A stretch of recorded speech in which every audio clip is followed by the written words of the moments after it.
TV sound కొంచెం తగ్గించి సావండి. Hello beautiful people, welcome back to my YouTube channel. ఈ రోజైతే నా ఛానల్లో చూపించబోతున్నాను బోటి కూర తయారీ విధానం అన్నమాట. ఈ మేక మాంసం బోటీని మనం బజార్ నుంచి తెచ్చుకొని ఒక 2-3 సార్లు వాష్ చేసుకున్న తర్వాత దీన్ని అలా కొంచెం వాటర్ వేసుకుని ఒక పెద్ద పాత్రలో ఒక 2 minutes అట్లా హాట్ వాటర్ లో వేసుకుని వంపేసేయాలన్నమాట. సో దట్ ఆ బ్యాడ్ స్మెల్ అంతా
పొట్ట ఉండే వాళ్ళకి, వేలాడే పొట్టు ఉండే వాళ్ళకి కంపల్సరీ పొట్టు అయితే తగ్గుతుందంట.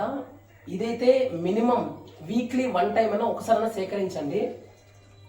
రిజల్ట్స్ అయితే మీకే తెలుస్తుంది. చూసారా?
Now I am adding pudina anamata, little bit of turmeric powder, and then now adding crystal salt, రాళ్ళు ఉప్పు.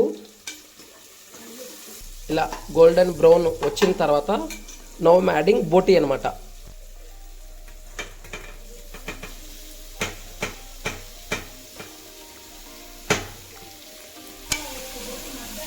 బోటి అయితే కొంచెం ఆయిల్ మగ్గాలన్నమాట.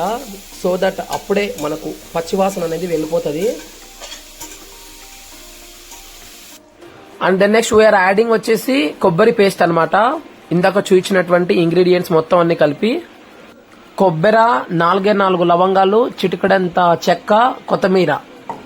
నేను దీంట్లో జింజర్ గార్లిక్ పేస్ట్ తీసుకున్నాం కాబట్టి దీంట్లో యాడ్ చేసుకోలేదు అనమాట, అల్లం వెల్లుల్లి పేస్ట్. మీరు అనుకోవచ్చు దీంట్లో మసాలా గిసాలా ఏమీ యాడ్ చేయలేదు అని చెప్పేసి. ప్రెజెంట్ ఇప్పుడు దీంట్లో biryani masala and then mutton masala కూడా యాడ్ చేయబోతున్నాను. వన్స్ ఇప్పుడు మసాలా అయితే యాడ్ చేసుకున్న తర్వాత కొంచెం little bit of water add చేసుకొని ఈ పచ్చి మసాలా స్మెల్ పోయే వరకు ఇది చేసుకోవాలన్నమాట. వన్స్ బోటీ వేసిన తర్వాత కూడా ఒక 2 to 3 minutes ఆ బోటీలో ఉండే వాటర్ అంతా ఇంగిపోయే వరకు ఒక 2 to 3 minutes సిమ్లో పెట్టుకోండి. అది మనం హై ఫ్లేమ్ మీద పెట్టుకుంటే మనకు రపరప్పన మక్క మీదకి అయితే ఎగురుతుంది.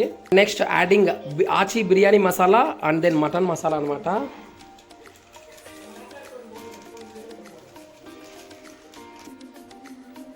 వాటర్ అనేది కొంచెం యాడ్ చేసిన తర్వాత ఇప్పుడు నియర్లీ ఇందాక